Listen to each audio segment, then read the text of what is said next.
مفتی صاحب یہ بتائیے گا کہ شب معراج میں مسجد الحرام سے مسجد الاقصی تک کا جو سفر ہے، مسجد اقصی کو کیوں مخصوص کیا، کیوں پوائنٹ کو جو ہے وہ نوٹس میں لے کر آئے، کیوں وہاں پر جو ہے وہ نشان لگا کے کہا کہ بھئی یہاں ہوگا جو بھی ہوگا، تو کیا معاملہ ہے بتائیے گا؟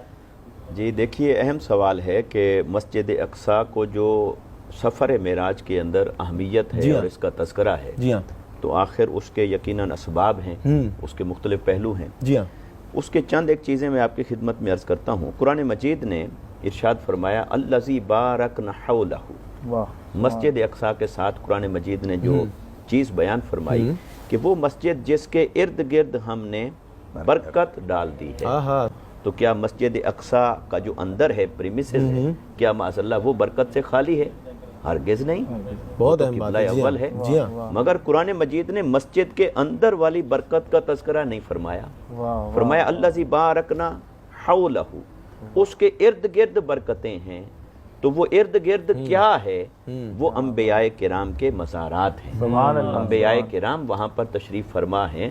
تو قرآن مجید گویا کہ یہاں اشارتاً یہ فرما رہا تھا کہ مسجدیں تو بابرکت مقام ہیں ہی، مگر ان مسجدوں کو بنانے والے، آباد کرنے والے، تمہیں یہ سجدے، رکوع اور قیام کا راستہ دکھانے والے، اللہ کی عبادت اور بندگی کی راہ دکھانے والے، وہ تو در حقیقت انبیاء کرام ہیں۔ لہٰذا جہاں ان کا وجود مسعود تشریف فرما ہوگا، اس کو قرآن مجید نے برکت کہا۔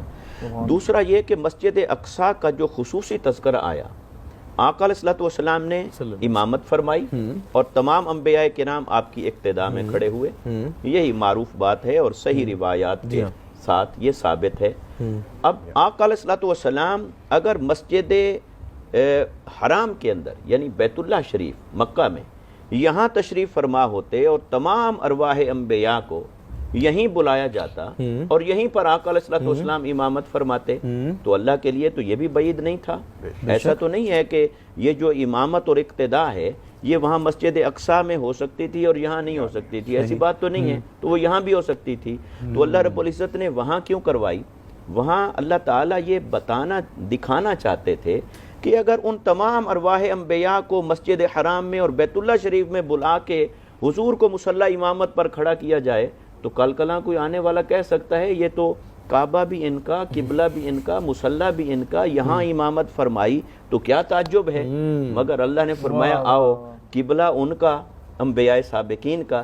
دیکھیے وہ جب سے قبلہ اول وہ بنا بیت المقدس، تو وہ بنا تو بنی اسرائیل کے پے در پے انبیاء کرام تشریف لاتے رہے، گویا وہ انہی کا قبلہ، انہی کا مصلی، اور آج سارے وہ ہاتھ باندھ کے پیچھے کھڑے تھے۔ تو اللہ رب العزت نے یہ منظر دکھایا کہ قبلہ کسی کا ہو، مصلی کسی کا ہو، جہاں میرا حبیب محمد مصطفیٰ صلی اللہ علیہ وسلم تشریف فرما ہو، وہاں امامت و سیادت انہی کو زیب دے رہی ہے اور انہی کو اللہ رب العزت نے عطا فرمائی۔ بے شک۔ اور پھر اس میں ایک تیسرا پہلو یہ بھی ہو سکتا ہے کہ اگر مسجد حرام سے ہی عالم بالا کا سفر ہوتا تو پھر مسجد اقصی سفر معراج کے اس مرحلے سے سکپ ہو جاتی۔ گویا اب ایسا تو نہیں ہے کہ آسمانوں کی طرف کوئی راستہ ہے، کوئی وہ جو گزرگاہ ہے، جو انٹرنس اور ایگزٹ ہے، تو وہ مسجد اقصی کے اوپر ہے اور یہاں مسجد حرام کے اوپر نہیں ہو سکتی، تو وہ تو اللہ کی قدرت سے ہوا۔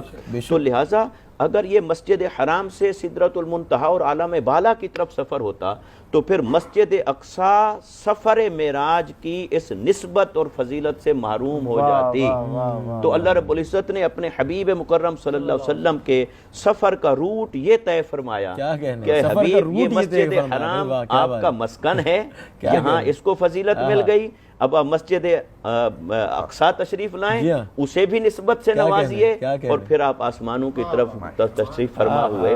تو گویا اللہ رب العزت نے یہاں کئی مقامات کو بھی نوازا، کئی مخلوقات کو بھی نوازا، اور یہ سفر معراج مصطفیٰ کی خیرات تھی جو ہر ایک کو ملتی چلی جا رہی تھی اور وہ ذکر میں آ کر باعث برکت ہوتا چلا۔